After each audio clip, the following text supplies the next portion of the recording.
తెలంగాణలో RS brothers పాలన సాగుతోందని అన్నారు కేటీఆర్.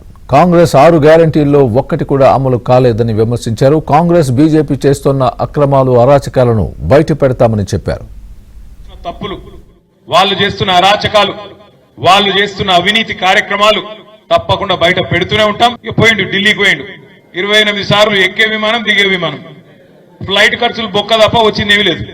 28 సార్లు పోతే 28 రూపాయలు కూడా రాలే. ఇవాళ ఒక కాంగ్రెస్ కార్యకర్త వచ్చి కలెక్టర్ రూపంలో కూర్చున్నాడు అక్కడ.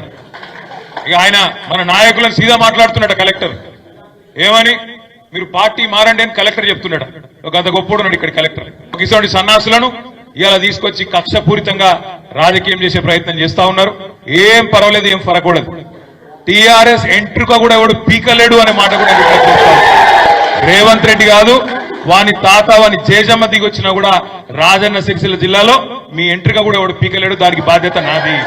ఏం కాదు, జీవితం అనగా ఆడాడ తగులుతాయి దెబ్బలు. మనం కూడా చూద్దాం ఎన్ని రోజులు చేస్తారు ఈ డ్రామా, ఎన్ని రోజులు కలెక్టర్లు, ఎన్ని రోజులు అధికారులు, ఎన్ని రోజులు పోలీసు వాళ్ళు, వీళ్ళ నాటకాలు మనం కూడా చూద్దాం. మంచిగా రాసి పెట్టుకోండి. నేను చెప్తున్నా, నేను అంత మంచోని నేను కాదు. నేను పక్కా చెప్తున్నా, ఇవాళ ఎవరెవరైతే బాగా అతి చేస్తుండ్రో,